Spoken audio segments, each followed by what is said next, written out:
Бъдете все така усмихнати, дръжте се точно по този начин, ръка за ръка. Един семейен живот, колкото и да е щастлив, колкото и вие да се обичате и да сте влюбени, не е само щастие. В него има много трудни моменти и когато човек е намерил своята половинка, както вие сте го направили вече, и се държи точно по този начин, ръка за ръка, гледайки в една посока, тогава всяка една трудност се преодолява много лесно, тогава трудностите вече ги няма.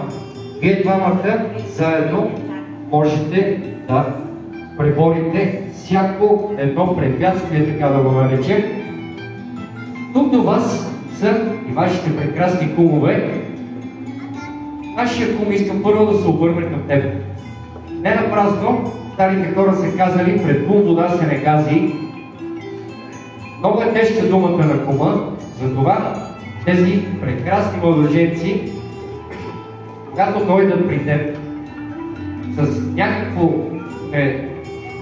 неразбирателство, несъгласие помежду си, ти си човека, който трябва да им даде точните напътствия, как те да преодолеят поредната трудност, която се изправила пред тях. Разбира се, тук ще включа и нашия младоженец. И кума, разбира се. Запомни го това изречение, аз сега ще му го кажа на него. Едно много важно изречение в семейния живот, но е много простичко. 3 думи. Знаеш ли кои са? Да, скъпа, права си. Ето тези 3 думички, запомниш ли, помни ги, когато ги забрави да го напомниш. Когато и кажеш, повярвай ми, колкото и да е била сърдита, тя ще изглежда ето така, усмихната и щастлива. Тук, разбира се, и нашата кума ще се обърне и към теб. От днес нататък ти трябва да си най-добрата приятелка на нашата булка. По-женски, колкото и на нас мъжете да не ни харесва това, да обсъждате, да споделяте нещата и освен това хубаво изречение, да, скъпа права си, което двамата младежи трябва да запомнят, ти трябва да казваш винаги или напомняш на нея, че една жена трябва да е смирена и винаги да слуша мъжа си. Така че от днес нататък не е трудно. Не е трудно, свиква се. Той си знае изречението, ти си смирена, така че нещата ще бъдат окей. Искам сега тук при нас да дойдат двете майки на нашите прекрасни младоженци. Заповядайте, мили дами. Аз ще застана ето тук отстрани. Искам бурно да ги аплодирате. Виждам, че са леко притеснени. Между другото, ако си мислите, че те не са щастливи, не е вярно. Просто са уморени. Цяла нощ са правили ето тази прекрасна погача, която персонала сега ще поднесе пред вас. Няма малко по-насам, за да могат да я снимат всички. Точно така. Тай сега ще я взема. Заповядайте, мили дами, елате тук напред, престъпете с мене. Искам вие двете сега да отчупите по едно залче. Маничко залче.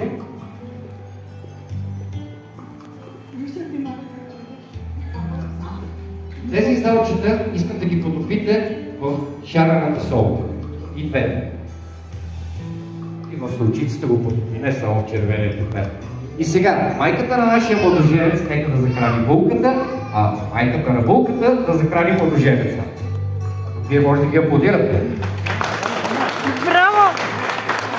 Скъпи младоженци, тези две залчета, вашите две майки ви ги дават с едно много важно пожелание. Нека от тук нататък животът ви никога да не бъде толкова солен, колкото бяха тези залчета. А дано. Хайде сега, мили дами, отчупете още по едно залче. Този път ги потопете в меда. И по същия начин захранете вашите деца. С поредното пожелание, разбира се. Нека от тук нататък вашият живот да бъде сладък, като меда, който току-що изядохте. Хайде сега, още по едно, малко по-големичко. Вие сте много скромни от към залчета. В меда, разбира се. и с тях захранете нашите кумове. Нека да им направиме хубуването днес и живота от тук нататък весел и щастлив и сладък, колкото е залъкът, който току-що изядохте. А сега искам да направим още нещо. Куме, да ми асистираш, вземи букета от нашата булка. Отчупете вие двамата по един залък, хубав залък.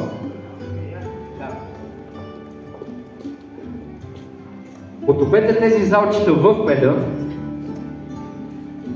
Точно така се прави. Не, няма да храниш булката. Хайде сега с тези два залъка да захраните вашите майки. Ето за това говориме. Точно така, не бягайте. Хайде, мили дами, обърнете се сега към всички, за да ви видят. Ето така трябва да изглеждат тези две прекрасни дами, когато нашите младоженци им отидат на гости, да не могат да се карат, да са с пълни уста и да са сладки, какъвто е медът, който току-що изядоха. Само секундичка. И нека да помолим персонала да ни донесе прекрасна бутилка пенливо вино. Едни чашки, разбира се, за нашите младоженци, за нашите кумове. И тук идва следващото пожелание към вас и към вашите кумове от всички ваши гости и приятели. Нека животът ви от тук нататък бъде пенлив, бъде изкрящ и бъде бистър, както е виното в тези чаши, които сега ще вземете. Чашите се пият до дъно. И тук е момента за аплодисментите ви отново.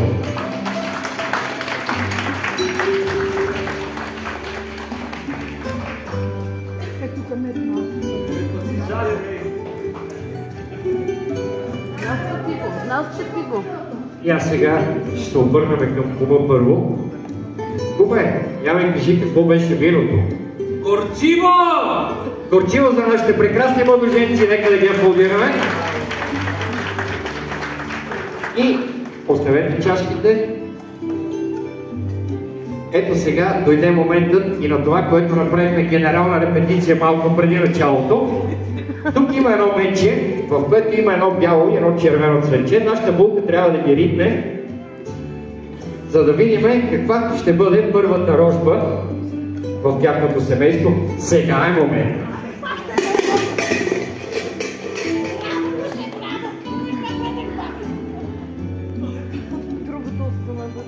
Значи първото цветче, което излезна, беше червено, т.е. за едно момиченце. А е тук малко по-късно се е скрило и едно момченце. Може би след годинка-две. Нека да аплодираме нашите прекрасни младоженци. Заповядайте на вашата официална маса. Аз искам само да помоля, има една кола